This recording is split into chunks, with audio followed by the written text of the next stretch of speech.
Thanks for coming in, No worries. Ben. Appreciate it. Glad to be here.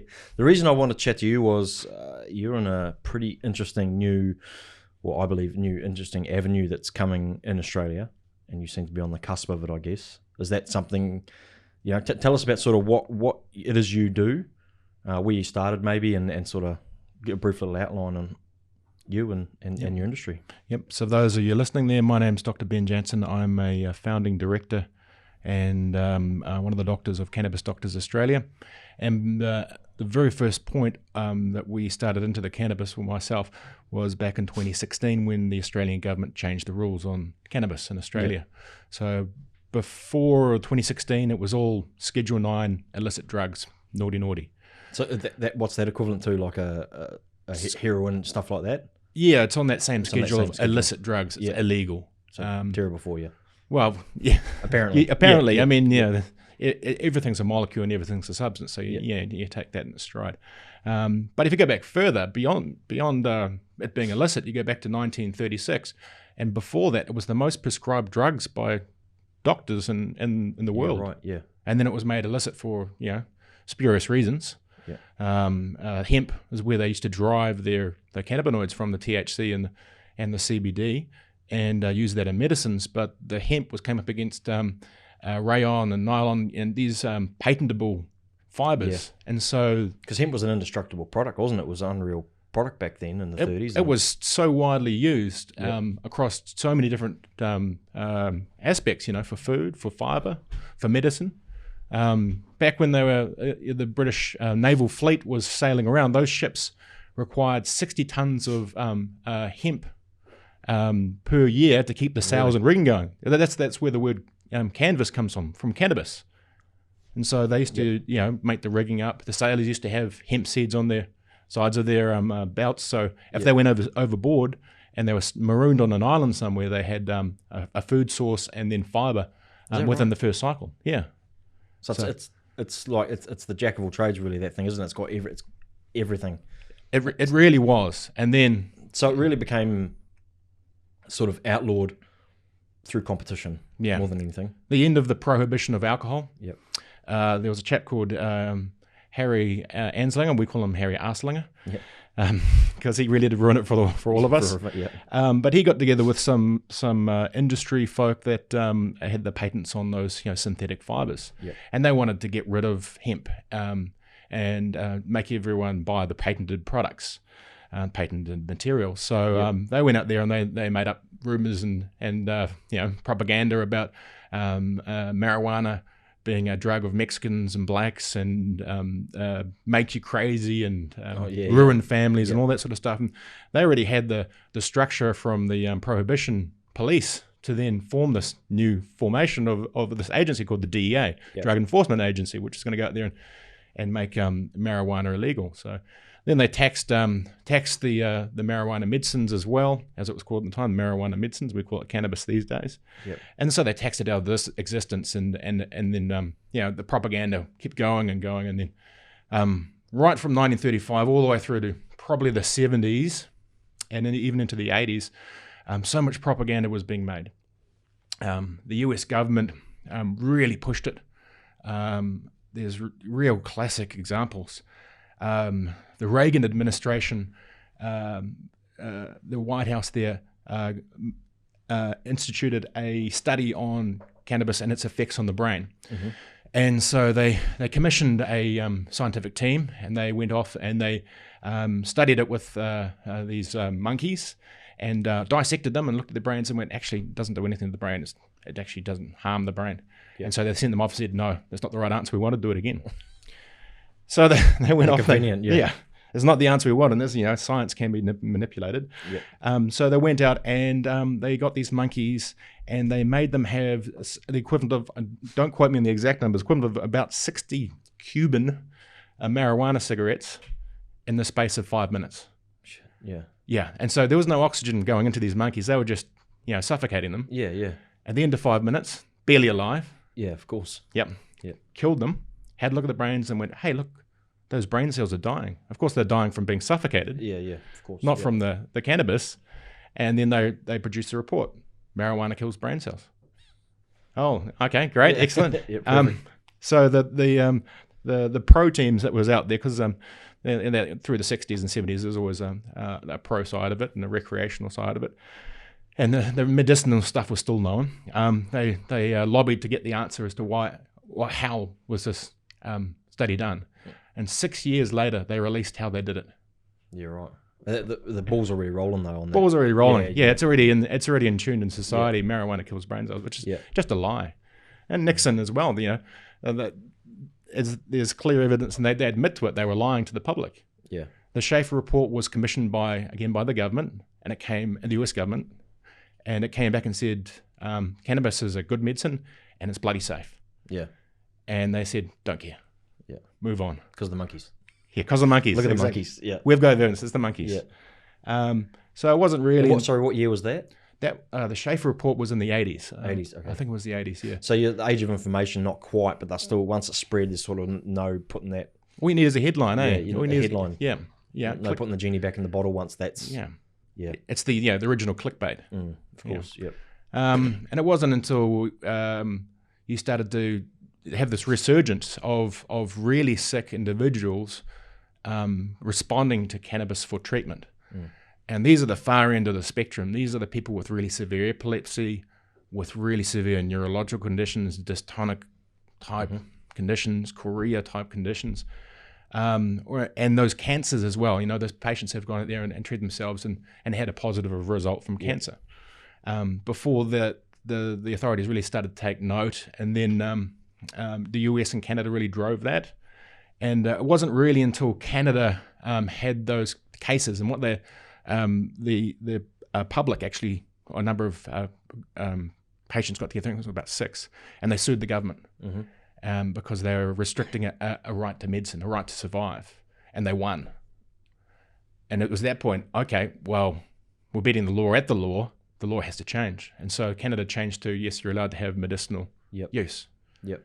And then that's just been obviously snowballing from there. They've moved into adult recreation as well. Or adult use, depends who you're talking to. People trying to rebrand it. It's recreational to me. Yeah. And around the world, more and more evidence is mounting. If you look at the amount of studies that have been done, it goes up every year on cannabis and cannabinoids. I think we're somewhere around about 45,000 studies on cannabinoids, and you can compare that to some of the more common drugs that are out there.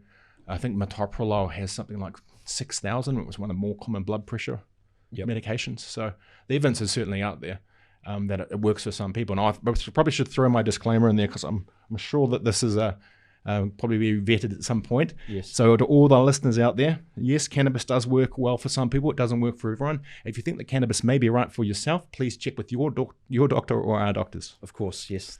Okay. No, that's fine. You've got. We have to have a balanced view. We're not all positive. It doesn't work for everyone. So you personally, where did you started? How long have you been in medicine for? Geez, when did I graduate? I think it was back in 2005. I graduated as a doctor. And what industry? You were sports medicine, were you saying earlier? Yeah, so I've got a fellowship in GP, and then also in urgent care as well, and also a background in sports medicine as well. Yep. So I was doing a lot of GP work, sports medicine, and I had stopped doing a lot of the emergency type stuff, just focused on the sports medicine type things.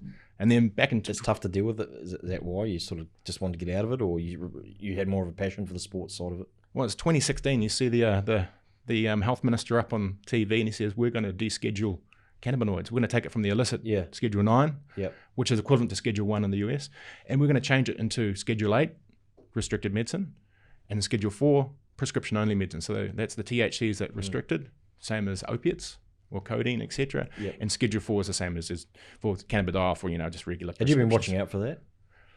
I knew it was going to change at some point. Yeah. Everywhere else in the world, it's just a matter of time. Yeah.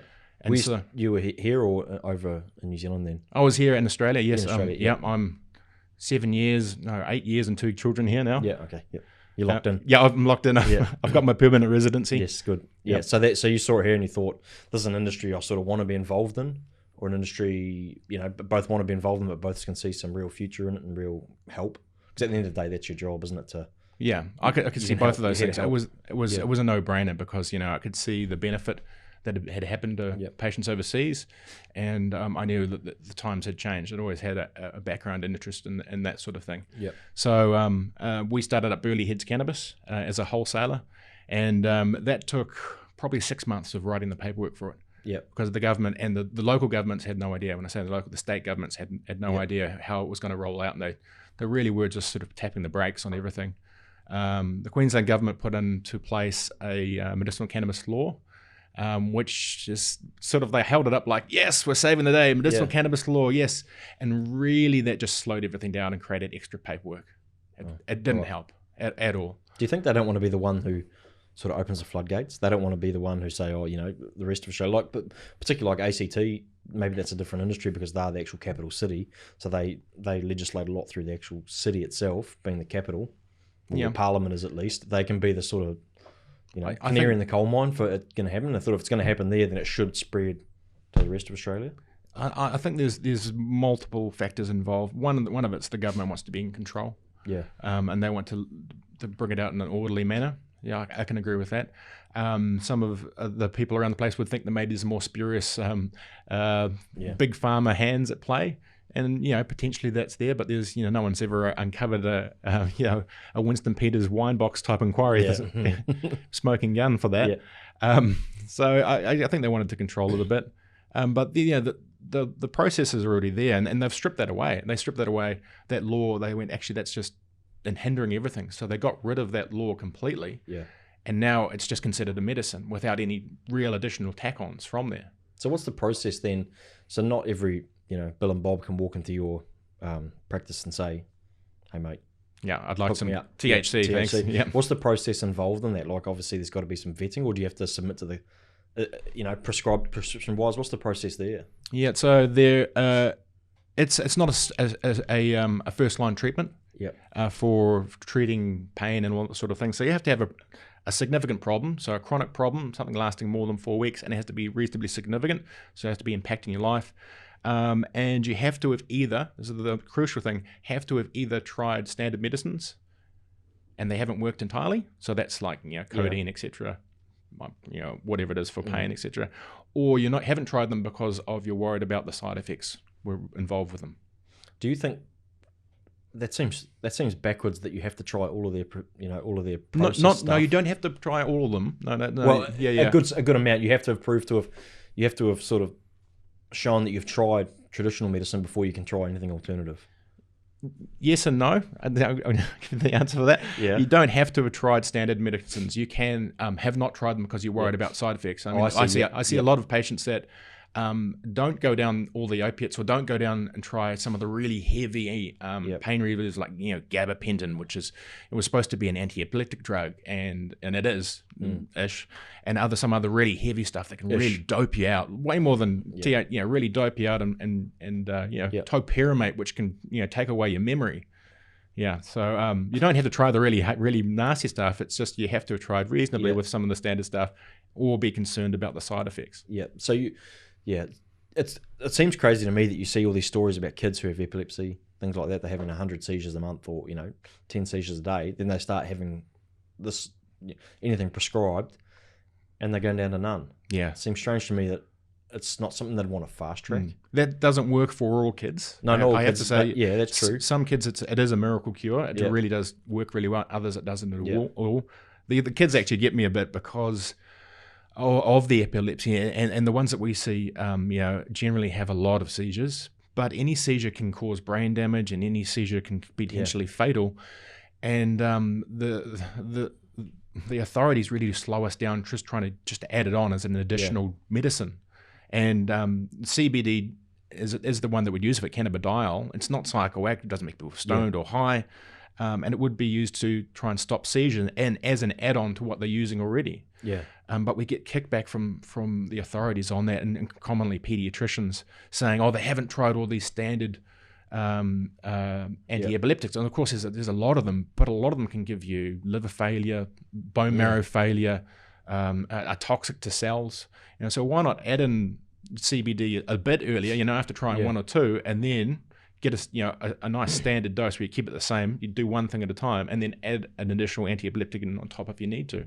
Do you think that some of medications that are being prescribed now, do you think we'll look back on those in, say, 50 years' time the same way we look? Like whoops? Yeah, like a whoops. Same way we look back on smoking was prescribed for stress relief. No doubt. That's got to make you. I mean, obviously, you're prescribing what's the best for the person. You know, you're helping. At the end of the day, that's your job, so you're helping. But it must be nerve-wraking to think, God, what are we going to get bitten in the ass with? You know, later on down the track. Like concussion was never thought of as bad. Now look at it. It's the long-term studies on it. Yeah, it's a bit of a falsehood that when you start to take these new medicines on board, that there is longitudinal studies on these long-acting studies. So a lot of new medicines will come out, and they would have only been studied for an effectiveness of 4 months or maybe 6 months at the max. And it doesn't seem like long enough, really. Well, the drug company gets their answer they want. It works. It controls our seizures for at least 4 months, 6 months, and we haven't killed that many people. It's only a little bit. Yeah. Thumbs up. Let's go. Yeah.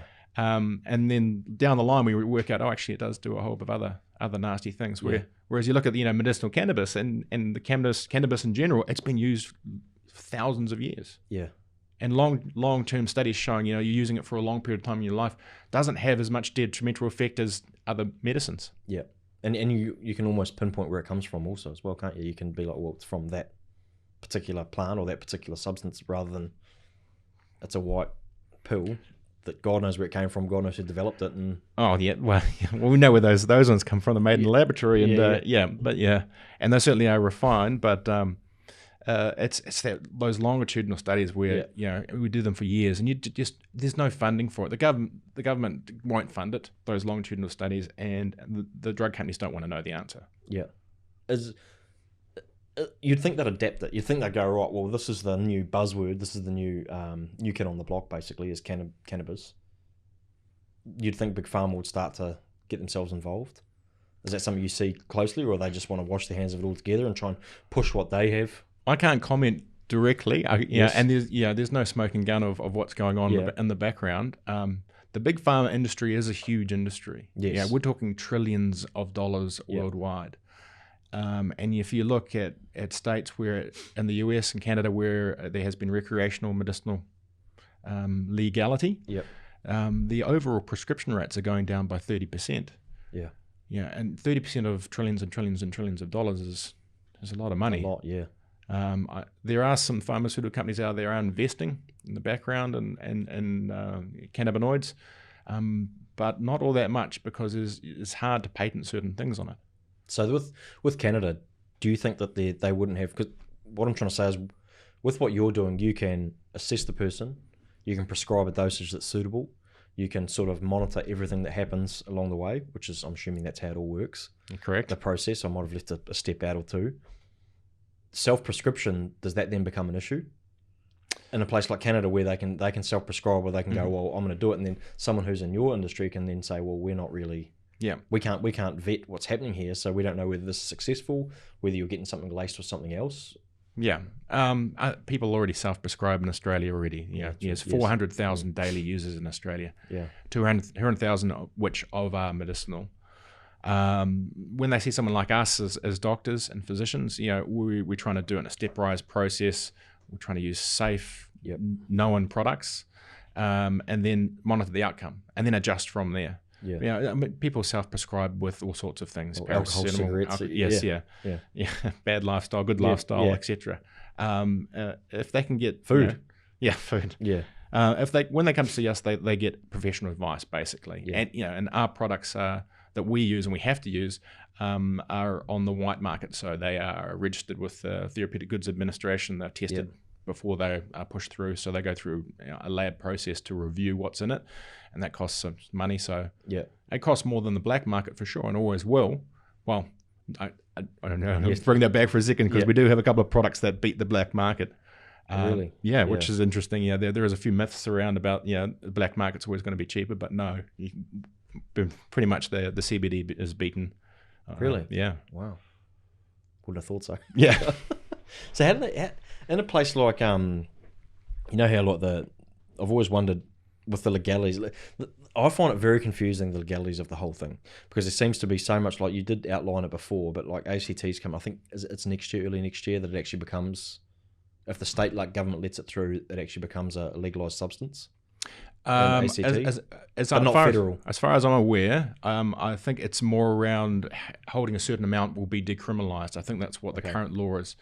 And being able to grow it as well, grow 2 plants. Yep. But the federal law might overrule that because it's still a restricted substance and a restricted plant. Yeah.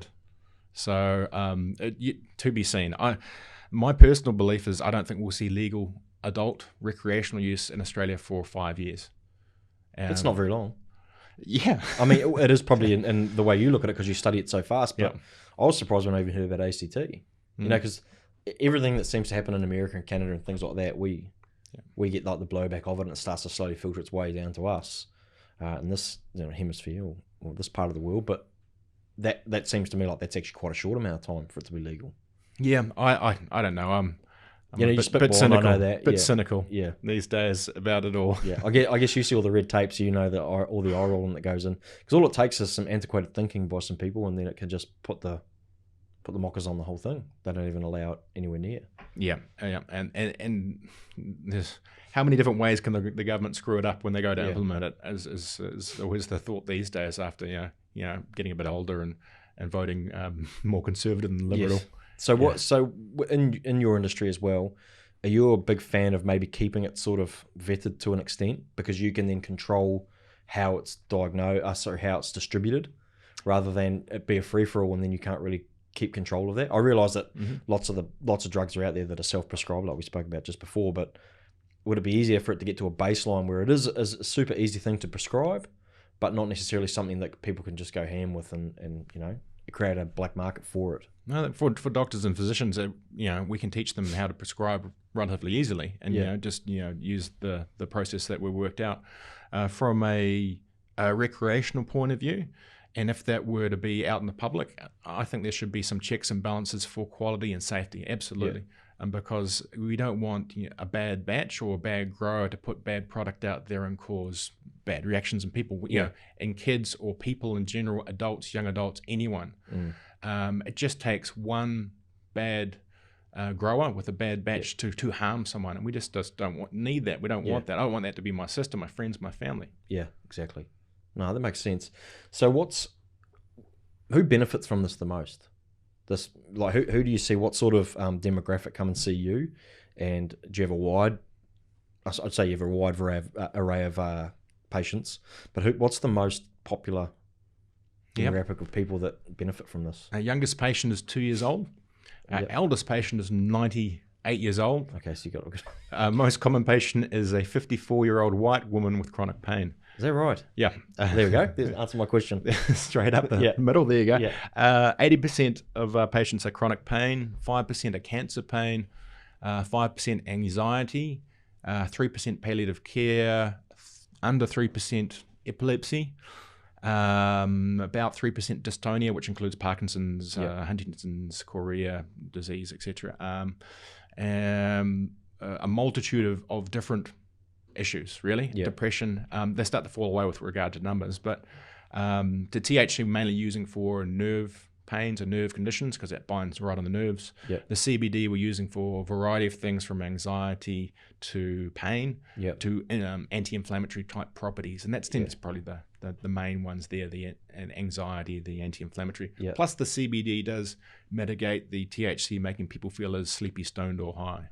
So do you find with people with anxiety, that's you see that like everyone self-prescribes anxiety with that, Yeah, 5% for us and our numbers. But if you ask people overseas who do self-medicate in those adult recreation places like California, as high as 40% will say that they use it for anxiety. And that might be the end of the day, end of the week, etc. Rather than through the day having. I guess if they're not doing something like a lot of smoking or having alcohol.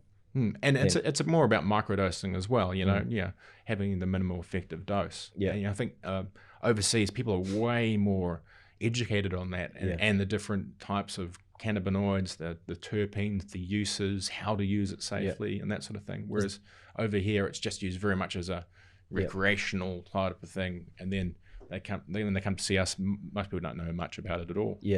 It's crazy that you think that the 54-year-old white woman with chronic pain that'd be one of the last people I would assume would, because it's sort of that's sort of the age where you think people were sort of stuck in.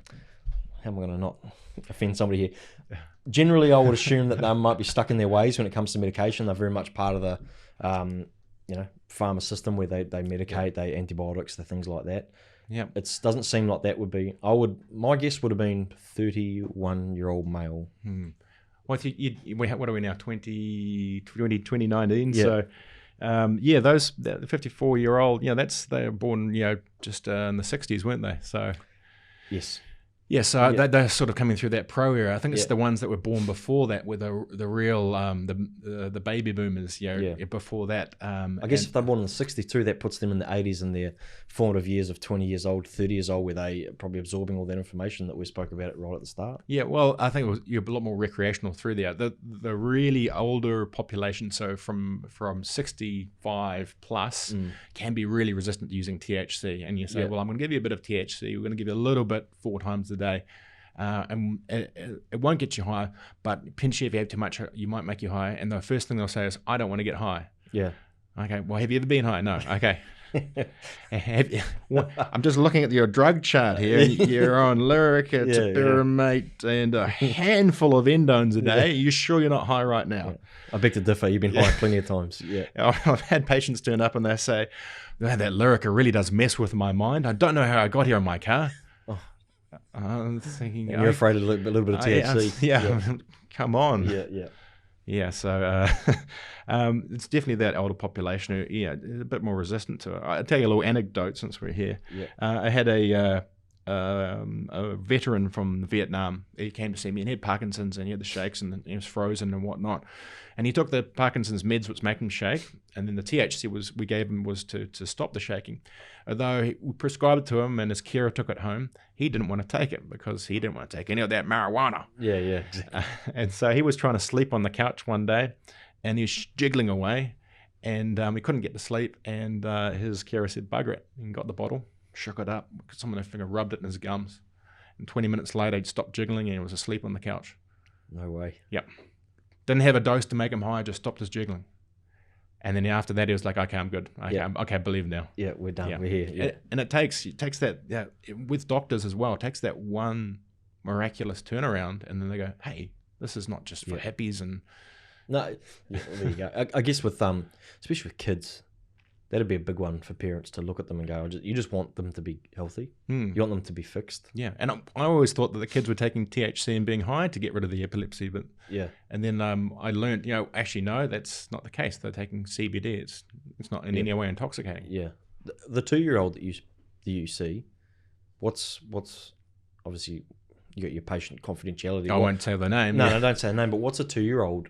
What's the need for it for a 2-year-old? Generally epilepsy. Sometimes autism.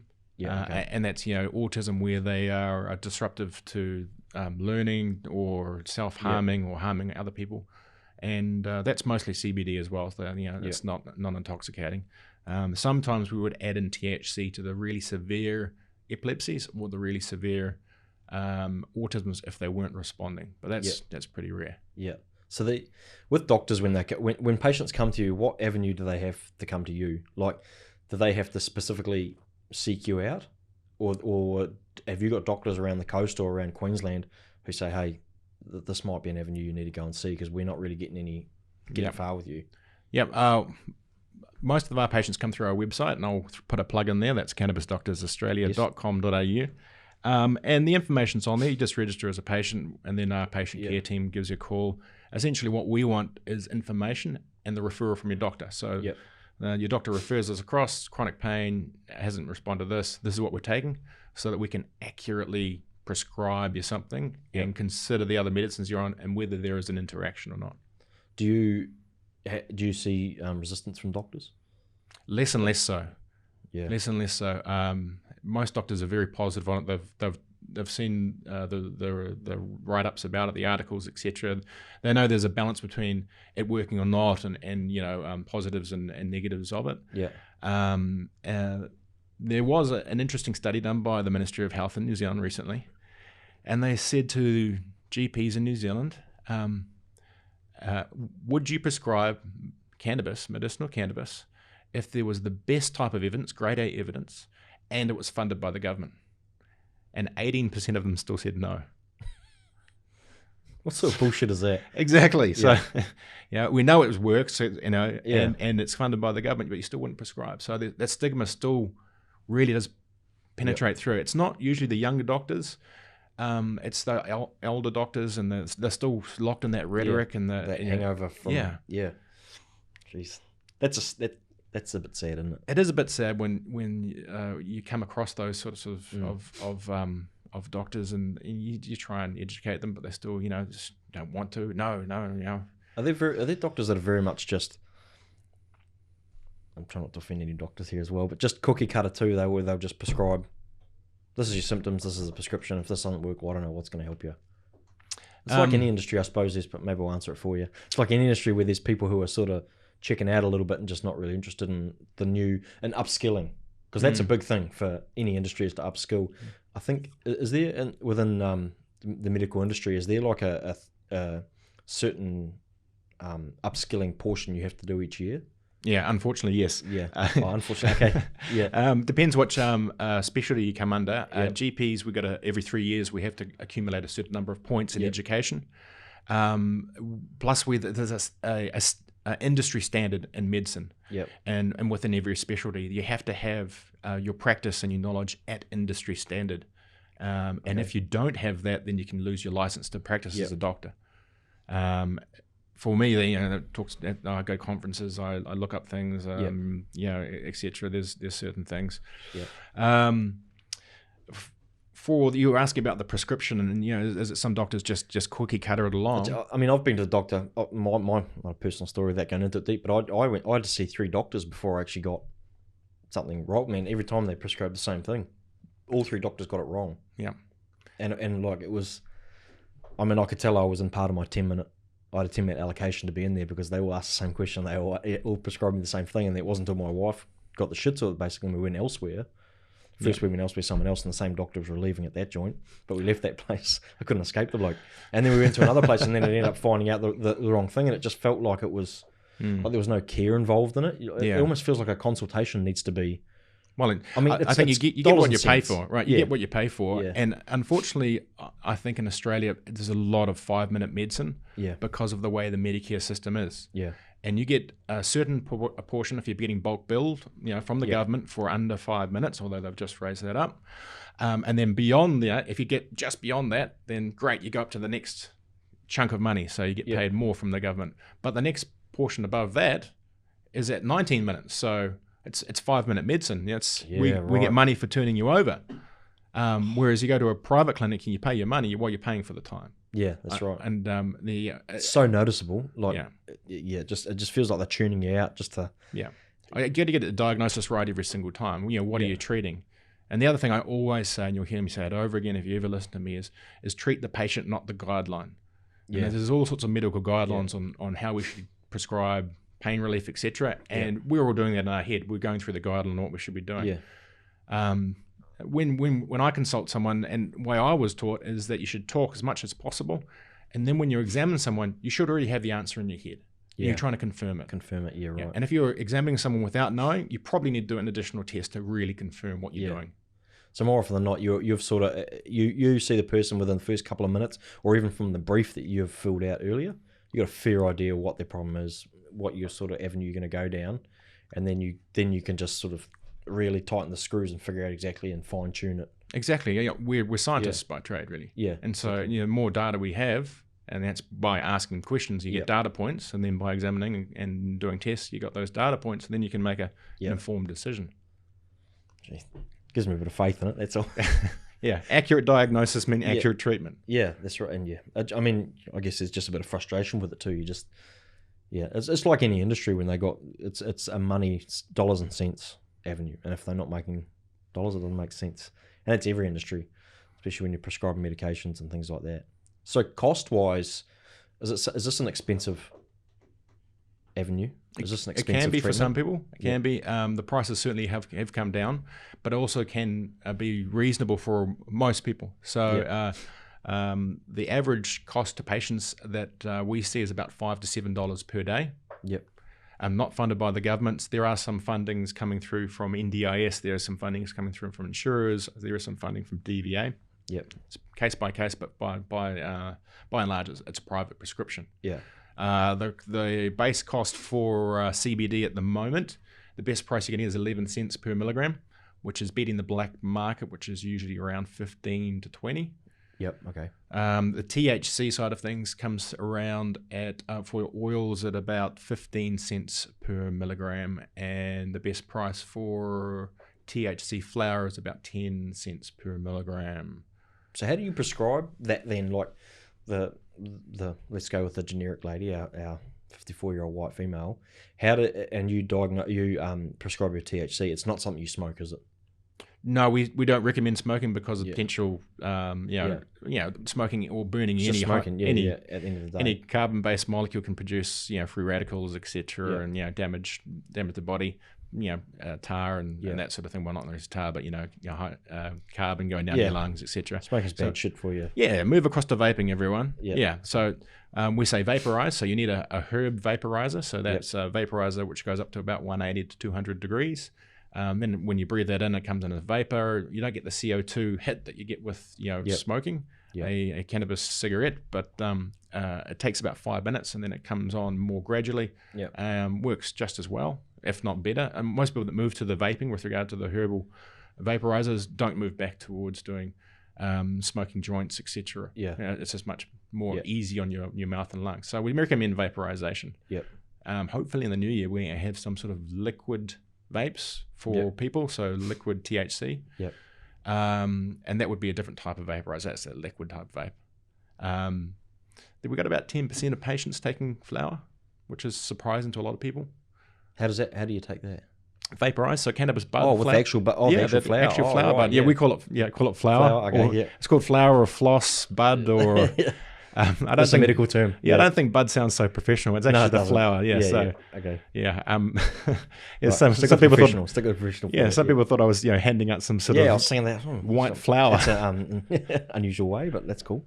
So then oil, is that something you take orally or? Yep.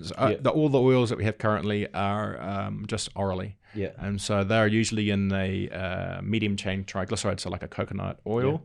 Sometimes olive oil, and of course you can't. Oh, so what do you put in your coffee? No, stick to the sides. No, just gives put you the shits when you put in your coffee. You've had that? Just put it in your mouth, put it in your body. Yeah. If you try and vaporize olive oil, except it tastes like crap, hey. Yeah. So we've had a few people try and do that, and we're what are you doing? Yeah, it's not worth it. Yeah. And then the CBD, again, that's an oil too, isn't it? Yeah, you want that long-acting effect with CBD. It doesn't go into your body and then have that instantaneous effect for the most part.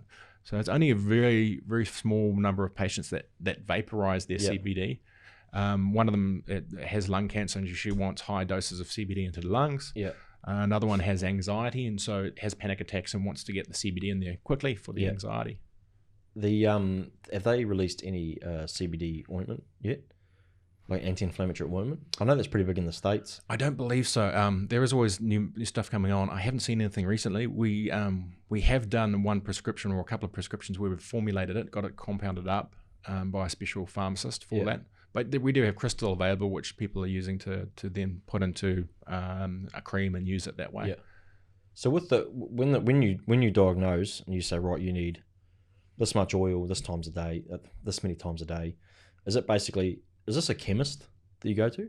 Yeah, so we do the prescription. The way it works is we get approval from the government for you for the product that we want. Specific. So it's to be submitted to the government still. So we send it no longer to the Queensland government as well, which is great. We send it to the TGA. It has your date of birth and initials, so it doesn't have a name. And then we get the approval back, and we can write the prescription, and you take that to the pharmacist, orders it for you, and off you go. Really, it's all pharmacy based. I didn't realise that. Now, with your with this being a herbal, would you consider it alternative medicine?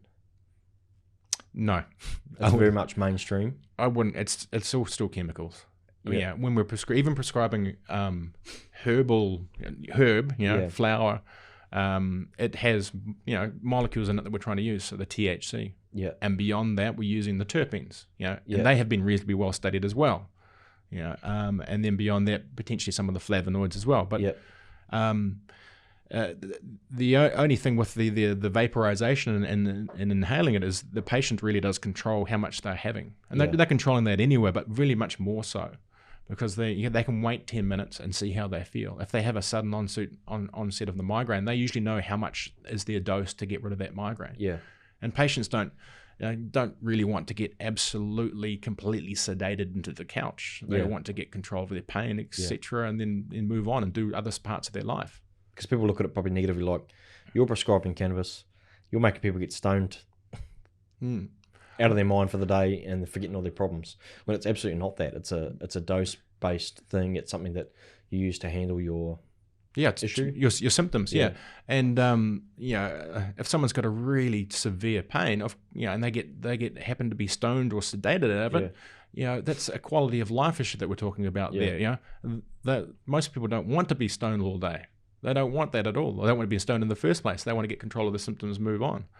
And in those really severe cases, those really, really severe cases, and we get them, and I say to those patients, they're really worried about having too much and then getting to that level of being stoned. But the poor people are having 10 out of 10 migraines, and they explain it like there's an axe in my head, an axe in my neck. And commonly there's the vision of an axe on fire in their body. And I say, well, you haven't used enough. I don't care if you get stoned and you feel sedated. It's not like opium where you're going to potentially stop your breathing. It's trying to get control of your symptoms. What's worse? Lying down feeling a little bit sedated, or a burning axe in your head. Exactly. Do you think that the fact that it's considered a like an alternative medicine hinders it going through the mainstream? And the minds of some people, as I said, those doctors that still think it's all about this. But just anybody, like it is considered. The fact that you can go and self-medicate down in Nimbin, where it's a real alternative place to live, and then it comes to a doctor's in Miami. Like there's a big difference, and it seems like that's sort of almost hindering it. Yeah, I think that it's always going to be there. I agree with you. That side of it, it's still being tied up in people's minds as being for hippies and alternate lifestyle and all that sort of stuff. It's still going to be tied up for a long time to come. But you look overseas and where it is in the future, and it's becoming just a part of society again. It's I mean, that's the way I don't look at it that way, but that's why I feel like the common perception of it is that those people down there just smoke it all day, come up here, and surely you can't just prescribe that to somebody else. But I mean, I guess with all the evidence and all the studies that, like you're saying, was it 45,000 studies? If you look online to somewhere like PubMed or scholar.google.com, look look it up afterwards. You'll find a number of studies up there. And there's some really interesting studies out there. I wonder if you've heard about the patent that the US government has. No, I haven't. No. No. Did you know the US government has a patent on cannabis and cannabinoids as a brain protector, as a neuroprotectant? Really? Yeah. And what does that get them? That gets them the... I'm not too exactly sure how and why they do that, put that through there. But some researchers in the Department of Health in the US put together a patent and then patented it. And the Department of Health in the US holds the patent for cannabis as a brain protector. When you say brain protector, do you mean from what's it being protected from? From oxidative stress, from ischemia, from just degeneration. They have a number of different studies in that particular patent. My favorite one is the one where they have some rats and they give them artificial strokes by giving them some surgery to tie off temporarily the blood supply to half of their brain. A portion of their brain. And they do that to some rats that have some CBD, cannabidiol, and some rats that don't. And then they kill them and they look at the brains. And the ones that had the cannabidiol, their stroke was 50% smaller. Really? 50% is a huge number. Yeah. When you're having a stroke, it is. When you're talking about your brain cells, that's really quite significant and important. There's a study beyond that. If we look to one that's done similarly on heart attacks. And they did a similar sort of thing where they artificial heart attacks on rats, killed them. The ones that took the cannabidiol, their heart attack was 66% smaller. Wow. Your heart cells don't regenerate. They just scar.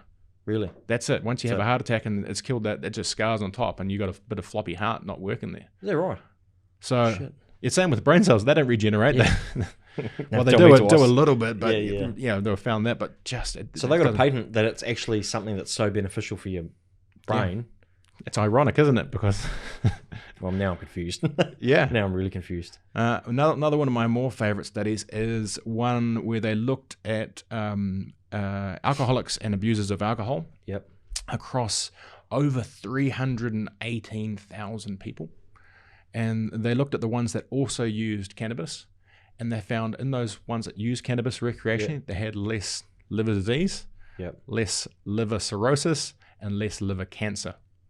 When you say they use it recreationally, is that the textbook? That particular study, the amount of use, I think it was. Don't quote me. Don't quote me. I'm trying to access the back of my brain. I think it was used at least once a month. Yeah.